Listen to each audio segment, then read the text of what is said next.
Hey guys, thanks for checking out my new YouTube channel. Please click and subscribe. Really, really appreciate it. I just sat down with Kaylee Goncalves' sister, Alivea, um, I guess now less than 24 hours after she gave that just unbelievable victim impact statement. I don't even know if there's words to describe it and what she did when she came face to face, eye to eye with Bryan Kohberger. So we just talked about it all, about what that felt like, about what she wanted out of it, about what happens next for her and her family. So check out the full interview. It was like so moving what everybody said yesterday, but your victim impact statement was, there's just no words. What did that feel like? So I have to be honest, I was rewriting my entire script in the pews waiting to get up there, because everything before, my dad, I would say, was so heartfelt, was so emotional, and was so true to the victims. And I had so many doubts in my mind because I knew my speech wasn't that. And before walking in, you feel confident, but when you see something that's so moving and so like emotionally engaging in a capacity, I had doubts. I was like, I'm doing them a disservice. I have to change this. So there was a lot of nerves. But then I think, and I have to give this to my dad, when he got up there and just moved that podium, something in that courtroom shifted. And I feel like my dad spread his wings so that I could fly. And I basically said, screw it. You felt confident in this. You've worked hard on this. You're going to get up there and you're going to do this. By then I had rewritten everything. So a lot of it, I just had to go off of memory, what I had memorized. So a lot I unfortunately left out, or maybe fortunately, because it was already very long. But it was really, really nerve-wracking for me up until the moment my dad got up there and did what he did. I don't think I would have been able to do that without him going before me. Yeah, I immediately noticed him move the podium, and I think it was just almost instinctual. Like, I don't even know if he had that planned. I don't think he had that planned at all. I think that it genuinely was, that raw moment of just being like, I'm going to face you face to face. There's not a middleman here. There's not, and I don't even want to say man to man, because I truly don't feel like I could get into that, but he's not human. I can't describe that any better, but I don't think he planned to move that. I think that it was just something that for him gave him power, and it gave a lot of power to that courtroom. And I was really, really proud of him for doing something that was so true to him. It was such like a dad move for me, where I'm like, that's my dad. Yeah. And I'll remember that forever. And you've been in the same room as Bryan Kohberger before. I think, has it been more than once? I remember in Moscow. Yeah, I've been there a few times. Yeah. I don't know how many, maybe 4 or 5. Okay. On 4 or 5 occasions. But this was so different because you were standing up and you were in front of him, like locking eyes. He was looking at you too. Yeah. For the entire thing, pretty much. Yeah.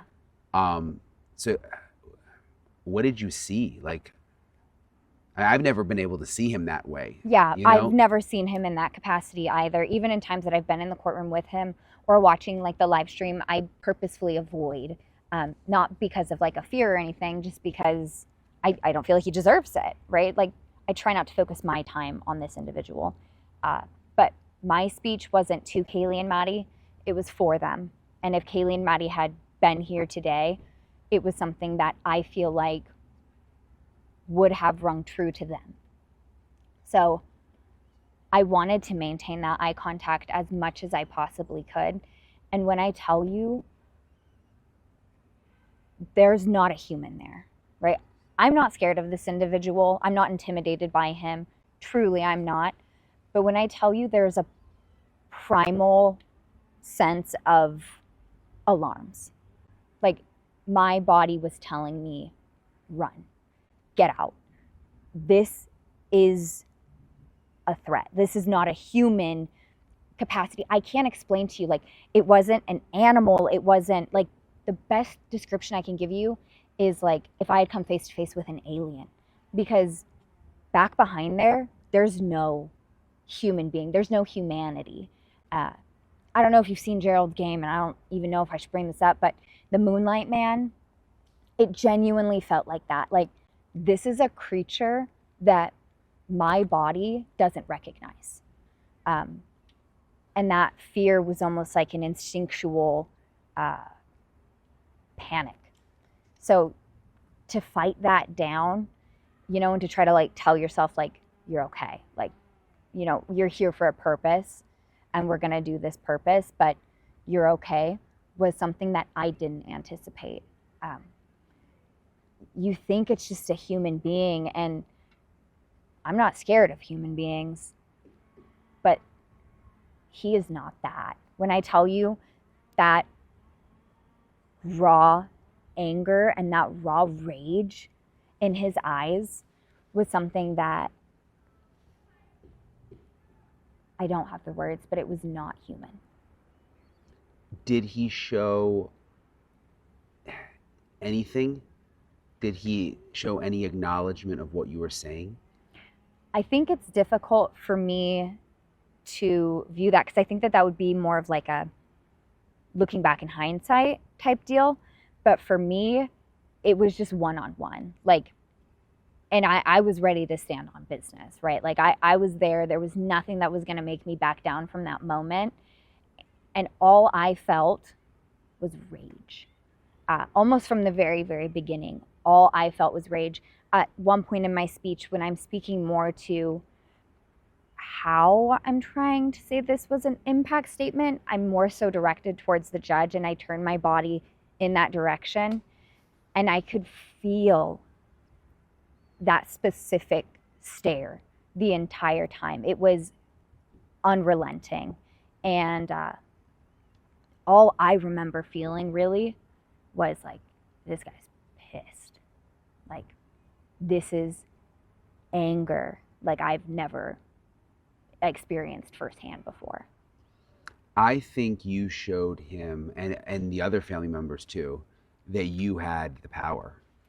I think that was clear. My whole purpose of that speech was taking back this power and giving it back to Kaylee and Maddie, Xana and Ethan as well. But for me and my personal connection to Kaylee and Maddie as my sisters, I wanted to give them the hero moment that I truly feel like they deserve. Throughout this whole process, he has controlled so much of the narrative, and it's been focused around him, his name, his actions. And I understand it.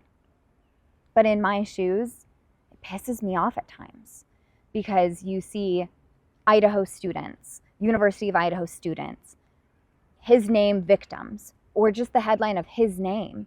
And it's so frustrating because it's like, they have names. Kaylee Goncalves, Madison Mogan, Xana Kernodle, Ethan Chapin. Say it. You know, you take the time to say his name. Say theirs. I understand it's 4. I understand it takes a second. But you owe them that. So for me, it was about taking back that control from him, best that I could, getting under his skin as best as I psychologically could with my limited understanding of what he is, and giving it back to the victims the best that I could.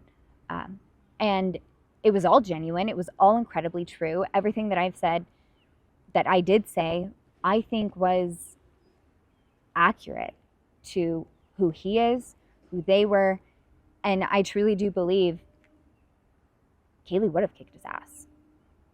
Yeah, when you said sit up straight when I talked to you, I was just like, damn. I know it's corny, but no, for it wasn't me, corny. like, I needed power moments for myself to say, you know, okay, it's time to transition to this next part. To say, you know, and that was right before I was going into those questions. And I really was tossing with myself back and forth on giving his questions any more notice, right? But I stuck with it, and I did do that. But I needed that power moment to be like, all right, we're amping up in this statement, Alivea. You know, we've kind of touched on where we're going. This is the turning point. And I knew that tail end was harsh. So I needed minutes in there that were super corny, super cheesy. but I needed it for me. Mm. Did you want him to speak? Were you frustrated that he didn't speak? Did it really matter at that point? I don't think it really matters, to be honest. I thought it was funny that he respectfully declines as if he's still so desperate for that approval from an authority figure. But it really didn't bother me, and it definitely wasn't unexpected. I think anything he would have said would have been fake, disingenuous, a lie, or dug his grave further. Yeah. How are you and your parents doing? I mean, I was just trying to imagine like you all were at Airbnb last night, and your parents and you always come across so strong Mm-hmm. that that's sort of the way we know you guys, you know. But what was it like when you all left? I think leaving, we all felt really proud of ourselves that we definitely had different kinds of statements than I think that you would typically see, and we stayed true to us, and we did it, you know. And maybe we had certain regrets about them. I know that I definitely did, but it was a huge, almost immediate sense of relief, of being like, this chapter's over. Like, we don't have to come back here. We don't have to go into a courtroom again. We don't have, like, we put all our cards on the table. You know, we gave it our all. And I think that last night, despite the circumstances for being here and despite it being the sentencing, we did good last night at home. You know, we didn't have any, you know, sad, weepy moments, and normally we do. Normally it's kind of a, you know, go back home, lick our wounds. It was good. It was good, and we did get a lot of support, and that definitely helped, and probably is a huge attribute to why we were able to kind of stay elevated for a minute. But yeah, last night, believe it or not, last night was a good night for us. I just happened to be sitting near you, behind you guys, and near all the families, and it really felt like a united front. It felt like, and it was so much stronger than him. Did you get? I mean, do you know what I mean? Kind of almost like an army versus like a weak person. Yeah. That feeling really came across. Yeah. In the courtroom. It wasn't like I mean, it was sad, but it wasn't like all these sad people. Yeah. It felt more strong. Yeah. I think that everyone stayed true to exactly who they were and what they needed to do. And it makes me so proud of every single person who got up there and had the courage to say what they did, because it was a lot to walk up to that stand and speak into the mic. And I think I can't even describe it, but walking into the courtroom, that feeling versus walking out, somehow throughout these speeches, little by little, it all came together to be at the end, like, yes, like, you know, even someone that I hadn't met, but, you know, was, you know, a cousin of Xana, like, I'm like, come here, give me a hug, Bobby. Like, you know, it was this truly united front that was, you know, it felt invincible. It felt impenetrable to be like, we did that, you know, and we have something to be proud of. And I think part of that's just because we've had to be so quiet for so long. And I don't mean talking to the media. Obviously, you know, we've spoken to the media probably more than we should have. But I mean to feel like our words were heard, they were understood, and they were true to us, and in a capacity that had maybe the impact that we wanted it to. Maybe it didn't. Maybe, you know, everything that I said fell on deaf ears to the defendant. That's fine. It was a gamble I was willing to take. But I think what everyone said mattered. I think it was felt. And I do think that it had an impact. Maybe not in the traditional sense of what a victim's impact speech typically is, but I don't think that we were delivering our victim impact speeches in the typical capacity that they're normally delivered in either. What you said before the hearing to me about wanting all the information before, it didn't make as much sense to me until I was there, and then I heard the information that came out after that you already knew, and it really then made sense of why you, if you're going to have this honest moment and you only get one chance at it, it made sense to me why you would want to know Yeah. those awful details. Yeah. My speech was the best that I could, and I'm not a psychologist. I don't have, anything in that. It was me trying to dismantle an ego the best way that I knew how, with as many weak spots as I could find. So for me, knowing all of the information was twofold. One, it was so that his actions could no longer be used against me, so that I knew that there were no more blows coming, no more low blows that I had to swallow after this. And the second step there was, yes, understanding this monster as much as I could. Because honestly, online, there's very little of him. I found, a Quora account, which is like a forum. He answered a few questions. He never asked a question, of course, because he has all the answers. But he answered some questions. There was an old school Tapatalk account. There was his Spotify. And then, obviously just what we had heard through the grapevine from people who had kind of known him by association. So I'm trying to take as much information about this individual as I can to make a very pointed, direct attack that's tailored to him, to the best of my ability.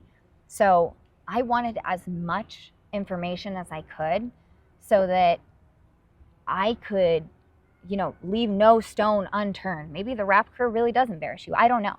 Maybe you're really proud of it, but I'm not leaving it unturned. Yeah. Again, we were able to get, I think it was like 250 pages so far of documents. Stuff, a lot that you found out, I think, the day before. Yeah, we asked very directed, pointed questions. We sent them over the night before. Yeah. Just to kind of try to streamline things, allow them to come prepared. There wasn't a whole lot of open discussion. So a lot of stuff that I've seen come out of the docs, the stuff that maybe we didn't know, but they weren't our burning questions, if I could say. Maybe they'll now lead to some burning questions. I don't know. But yeah, some of that information we did find out that Monday before. I mean, it's worse than imagined in some ways. Yeah. Monday was really hard because we finally heard specific details on what had happened to Kaylee. We never got a copy of her autopsy before this. We actually just got a copy yesterday. Do you want me to stop? No, you're good. Okay. And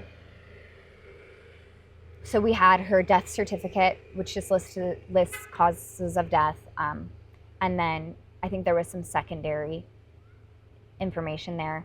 And then a brief phone call that we had with the coroner on November 17th. And I had kind of scribbled notes as we were having that conversation. So we have literally a picture of my scribbled handwritten notes and Kaylee's death certificate, and trickles in.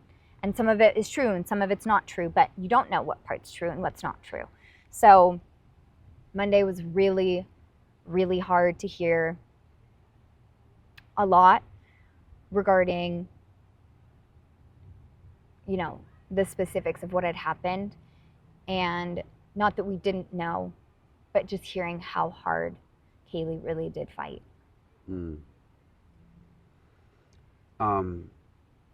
Yeah, it's a lot, and also learning, at the press conference yesterday, how little they know about, I guess I was wondering all along, is there going to be more secret information? And there really isn't that much more, it doesn't seem like, in terms of motive. Or they say that they don't know why that house, they don't know why, who the target was. Is that hard? I mean, there's certainly no question that he did it now, but yeah, but it just in terms of the why. It's a little hard, and not because of the why, but it is difficult in some capacity to deal with the lack of as an answer. I will say though, the police officers and the investigators are so extensively thorough. And I don't think that they would get up there and give their opinions. And I don't think that they would get up there and even give, educated guesses based off of other circumstantial evidence if they don't have hard evidence itself. So I think, and maybe it's juvenile, but reading through all of that documentation, I think that we will get a lot of answers that maybe asked just directly seemingly have no answer, because it's not having to be proven in a court of law anymore. Yeah. And I think that, if I was forced to explain how 2 + 2 = 4, but I can't give you, a specific evidentiary, legally binding basis of that, it might, I might not be able to do that. Is that making sense? It is, yeah. Even like with the WSU stuff, we had reported and talked to students who said that they, had issues with women, but even now to see that in writing, some of that stuff just backs up things we had already heard. Yeah, and I think I have not been able to access the site because the site is continually crashing. So I literally have not been able to get on the site and download these documents myself. So I'm just looking at screenshots that others are sharing at this point. But from that, you can see, some of these tips that were turned in after he had been arrested. And I don't think all of the tips were necessarily corroborated, or, maybe they could have been, but they weren't, because it wasn't, a substantial enough lead or didn't have enough, of a meaty presence. But they're all little bits that add to our understanding of how this happened. And I think we will be able to answer a lot of the questions for ourselves, even with that lack of, because the lack of can be an answer. I think we all wondered, was there some kind of social media connection? But at the same time, he was so thorough in wiping his devices, there may have just been something that we don't know. Yeah, I think my understanding is that the use of his VPNs was very extensive. So obviously you don't want to dig up a hole that's been so dug through and try to force something to fit that's just simply not there.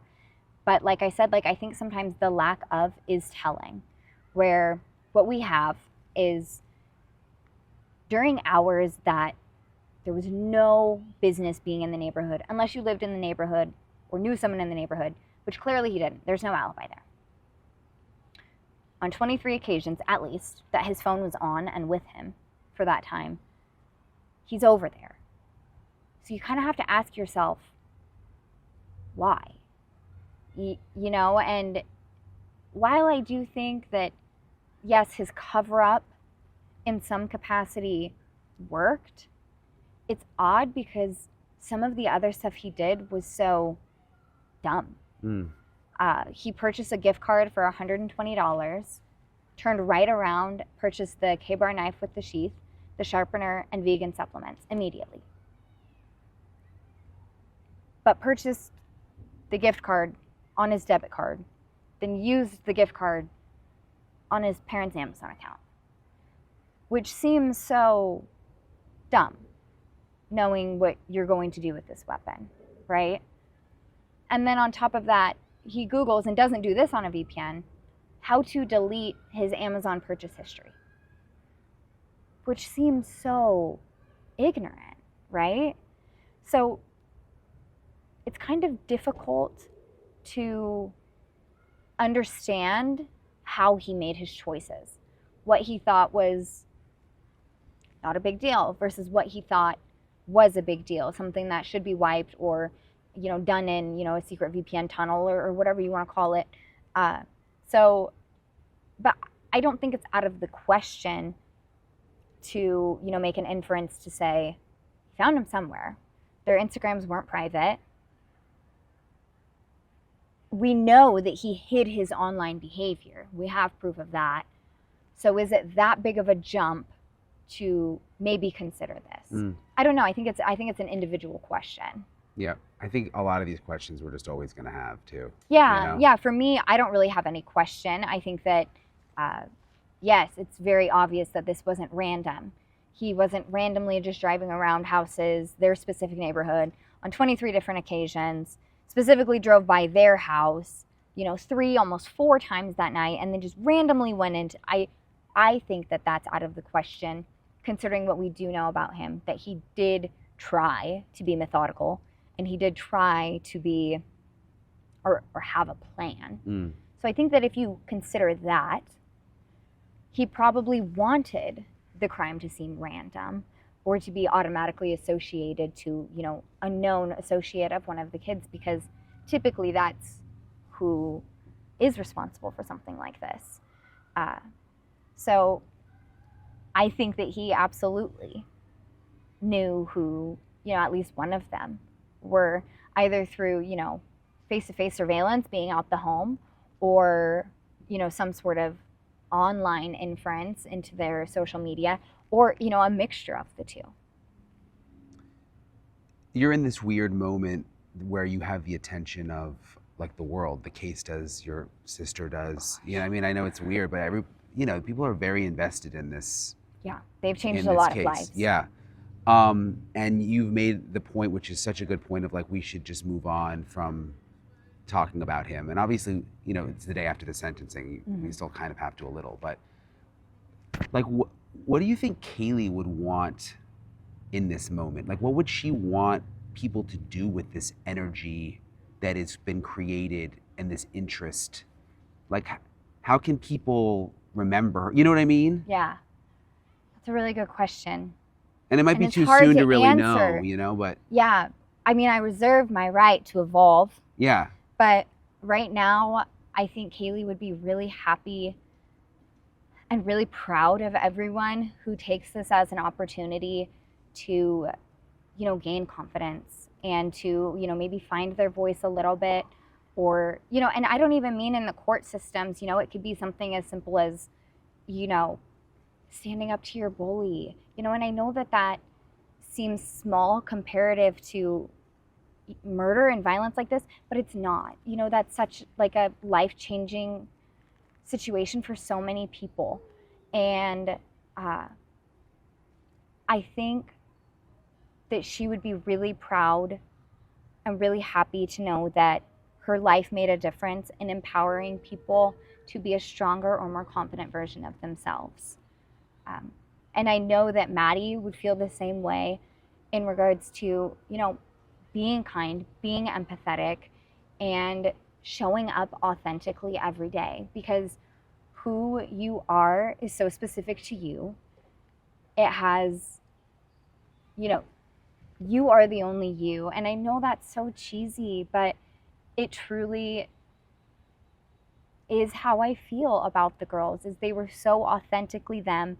They were so kind, they were so bright, and they were so confident. So for their story to be able to change lives, to be, to pick an attribute of them, to, channel a little bit, I know it would make them so proud. Yeah, I think that's how it's going to make a difference too. Yeah, just because here's the thing, I know that we all want to prevent crimes like this in the future. I want it more than anyone else, right? But what could have been different? I've asked myself so many times, what could have saved them? And the answer isn't a blanket statement. We can't say, well, don't drink and drive. We can't say, well, we need stricter laws on the purchase of K-bars. We can't, it's not simple like that.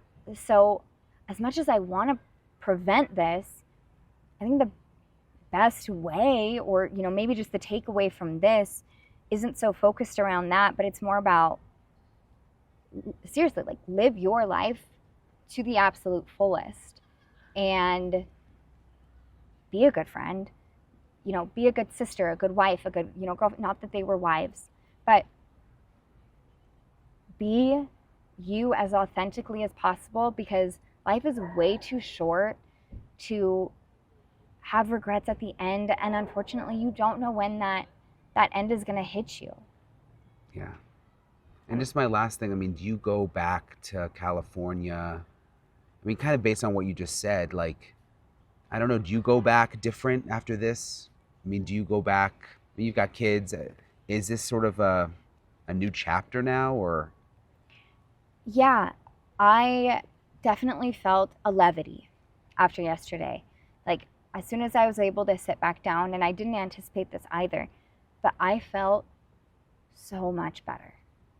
I felt like 1,000 pounds lighter. And for me, this next chapter is more so about accepting what has happened, getting as full of a story as I can understand with all of the evidence that's, going to come out, and then opening up that capacity that's been so taken by this to do more things in my life for my husband, for my kids, and for Kaylee and Maddie, and even Xana and Ethan. I feel like every single day I've worked so hard at this in some capacity. Sometimes I was fighting myself. Sometimes I was, supporting my dad or fighting, and to be able to know that that's not what tomorrow looks like, or the next day, or the next day, and that there is an end to this chapter is something that, it's strange to say I look forward to, but I do look forward to having that capacity for other things in my life that can be more forward focused and can be more positive, and will never, ever, ever not include honoring and remembering every single day Kaylee, Maddie, Xana, and Ethan. Great. Thank you so much. Thanks. Yeah, thank you. That was really powerful. I just want to thank Alivea and the rest of her family, and really all of the families. Alivea specifically has really been open and vulnerable with me, and I look at that really as such a privilege to be able to tell their stories in light of everything that's happened. And I know after being at that sentencing yesterday and feeling that energy that I talked about in the interview from those families, that they're all going to be okay, and they're going to do amazing things now and turn this tragedy into something good. So thank you guys for watching. Thank you for subscribing, and I'll see you guys later. For more true crime, subscribe below to Bryan Investigates and follow him on Twitter, Facebook, and Instagram today.